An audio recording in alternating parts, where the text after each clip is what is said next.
Chapter 31. On our arrival in Denmark, we found the king and queen of that country elevated in 2 armchairs on a kitchen table, holding a quart. The whole of the Danish nobility were in attendance, consisting of a noble boy in the wash-leather boots of a gigantic ancestor, a venerable peer with a dirty face who seemed to have risen from the people late in life, and the Danish chivalry with a comb in its hair and a pair of white silk legs, and presenting on the whole a feminine appearance. My gifted townsman stood gloomily apart, with folded arms, and I could have wished that his curls and forehead had been more probable. Several curious little circumstances transpired as the action proceeded. The late king of the country not only appeared to have been troubled with a cough at the time of his decease, but to have taken it with him to the tomb, and to have brought it back.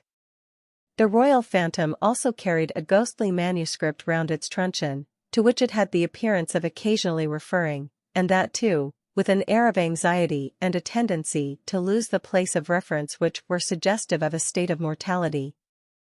It was this, I conceive, which led to the shades being advised by the gallery to turn over. A recommendation which it took extremely ill. It was likewise to be noted of this majestic spirit, that whereas it always appeared with an air of having been out a long time and walked an immense distance, it perceptibly came from a closely contiguous wall. This occasioned its terrors to be received derisively.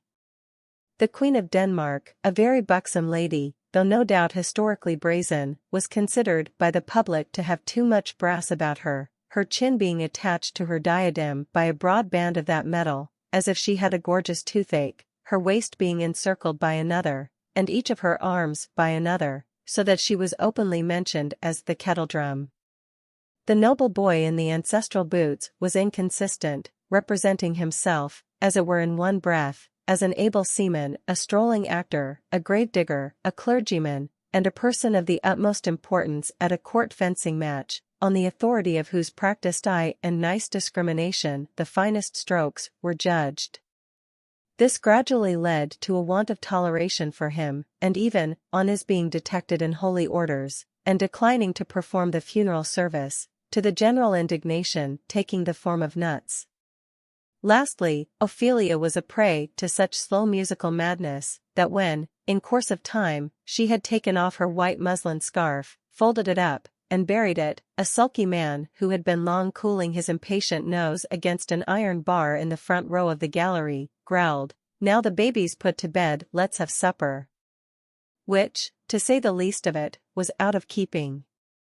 Upon my unfortunate townsman all these incidents accumulated with playful effect.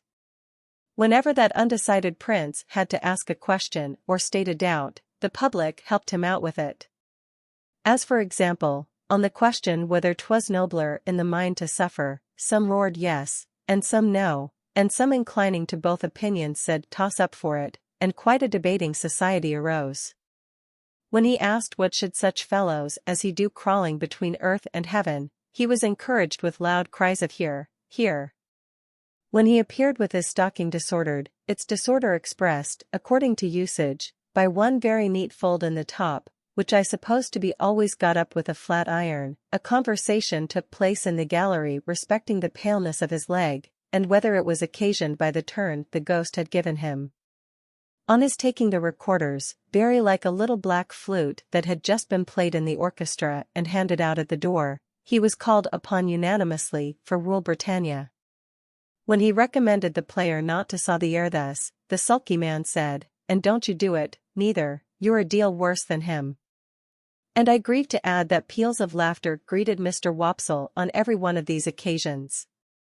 But his greatest trials were in the churchyard, which had the appearance of a primeval forest, with a kind of small ecclesiastical wash-house on one side, and a turnpike gate on the other. Mr. Wopsle, in a comprehensive black cloak, being descried entering at the turnpike, the gravedigger was admonished in a friendly way, "Look out. Here's the undertaker a-coming, to see how you're a-getting on with your work." I believe it is well known in a constitutional country that Mr. Wopsle could not possibly have returned the skull, after moralizing over it, without dusting his fingers on a white napkin taken from his breast, But even that innocent and indispensable action did not pass without the comment, "Waiter." The arrival of the body for interment, in an empty black box with the lid tumbling open, was the signal for a general joy, which was much enhanced by the discovery, among the bearers, of an individual obnoxious to identification. The joy attended Mr. Wopsle through his struggle with Laertes on the brink of the orchestra and the grave, and slackened no more until he had tumbled the king off the kitchen table, and had died by inches from the ankles upward. We had made some pale efforts in the beginning to applaud Mr. Wopsle, but they were too hopeless to be persisted in. Therefore we had sat, feeling keenly for him, but laughing, nevertheless, from ear to ear. I laughed in spite of myself all the time, the whole thing was so droll, and yet I had a latent impression that there was something decidedly fine in Mr. Wopsle's elocution, not for old association's sake, I am afraid, but because it was very slow, very dreary, very uphill and downhill, and very unlike any way in which any man in any natural circumstances of life or death ever expressed himself about anything. When the tragedy was over, and he had been called for and hooted, I said to Herbert, "Let us go at once, or perhaps we shall meet him." We made all the haste we could downstairs, but we were not quick enough either. Standing at the door was a Jewish man with an unnatural heavy smear of eyebrow, who caught my eyes as we advanced, and said, when we came up with him, "Mr. Pip and friend?" Identity of Mr. Pip and friend confessed. "Mr. Waldengarver," said the man, "would be glad to have the honor." "Waldengarver?" I repeated, when Herbert murmured in my ear, "Probably Wopsle." "Oh," said I, "yes. Shall we follow you?" "A few steps, please." When we were in a side alley, he turned and asked, "How did you think he looked?" I dressed him. I don't know what he had looked like, except a funeral, with the addition of a large Danish sun or star hanging round his neck by a blue ribbon, that had given him the appearance of being insured in some extraordinary fire office. But I said he had looked very nice. "When he come to the grave," said our conductor, "he showed his cloak beautiful. But, judging from the wing, it looked to me that when he see the ghost in the Queen's apartment, he might have made more of his stockings." I modestly assented, and we all fell through a little dirty swing door, into a sort of hot packing case immediately behind it. Here Mr. Wopsle was divesting himself of his Danish garments, and here there was just room for us to look at him over one another's shoulders, by keeping the packing case door, or lid, wide open. "Gentlemen," said Mr. Wopsle, "I am proud to see you. I hope, Mr. Pip, you will excuse my sending round. I had the happiness to know you in former times, and the drama has ever had a claim which has ever been acknowledged, on the noble and the affluent." Meanwhile, Mr. Waldengarver, in a frightful perspiration, was trying to get himself out of his princely sables. "Skin the stockings off Mr. Waldengarver," said the owner of that property, "or you'll bust 'em. Bust 'em, and you'll bust 35 shillings. Shakespeare never was complimented with a finer pair. Keep quiet in your chair now, and leave 'em to me." With that, he went upon his knees, and began to flay his victim, who, on the first stocking coming off, would certainly have fallen over backward with his chair, but for there being no room to fall anyhow. I had been afraid until then to say a word about the play. But then, Mr. Waldengarver looked up at us complacently, and said, "Gentlemen, how did it seem to you, to go, in front?" Herbert said from behind, at the same time poking me, "Capitally." So I said, "Capitally." "How did you like my reading of the character, gentlemen?" said Mr. Waldengarver, almost, if not quite, with patronage. Herbert said from behind, again poking me, "Massive and concrete." So I said boldly, as if I had originated it, and must beg to insist upon it, "Massive and concrete." "I am glad to have your approbation, gentlemen," said Mr. Waldengarver, with an air of dignity, in spite of his being ground against the wall at the time, and holding on by the seat of the chair. "But I'll tell you one thing, Mr. Waldengarver," said the man who was on his knees, "in which you're out in your reading. Now mind. I don't care who says contrary, I tell you so. You're out in your reading of Hamlet when you get your legs in profile. The last Hamlet, as I dressed, made the same mistakes in his reading at rehearsal, till I got him to put a large red wafer on each of his shins, and then at that rehearsal, which was the last, I went in front, sir, to the back of the pit, and whenever his reading brought him into profile, I called out, "I don't see no wafers." And at night, his reading was lovely.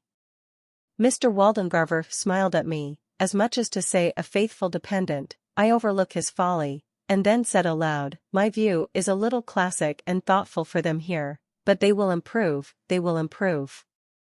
Herbert and I said together, "Oh, no doubt they would improve." "Did you observe, gentlemen," said Mr. Waldengarver, "that there was a man in the gallery who endeavored to cast derision on the service, I mean, the representation?" We basely replied that we rather thought we had noticed such a man. I added, "He was drunk, no doubt." "Oh dear no, sir," said Mr. Wopsle, "not drunk. His employer would see to that, sir.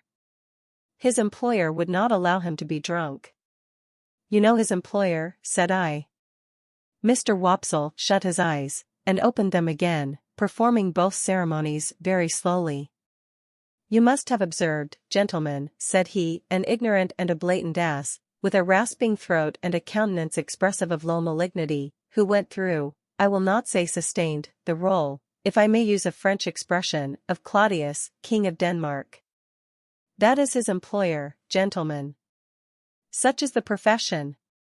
Without distinctly knowing whether I should have been more sorry for Mr. Wopsle if he had been in despair, I was so sorry for him as it was, that I took the opportunity of his turning round to have his braces put on, which jostled us out at the doorway, to ask Herbert what he thought of having him home to supper.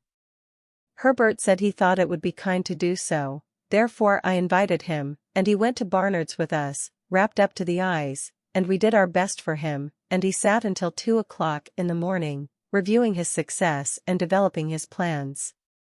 I forget in detail what they were, but I have a general recollection that he was to begin with reviving the drama, and to end with crushing it, inasmuch as his decease would leave it utterly bereft and without a chance or hope. Miserably I went to bed after all, and miserably thought of Estella, and miserably dreamed that my expectations were all cancelled, and that I had to give my hand in marriage to Herbert's Clara, or play Hamlet to Miss Havisham's ghost, before 20,000 people, without knowing 20 words of it.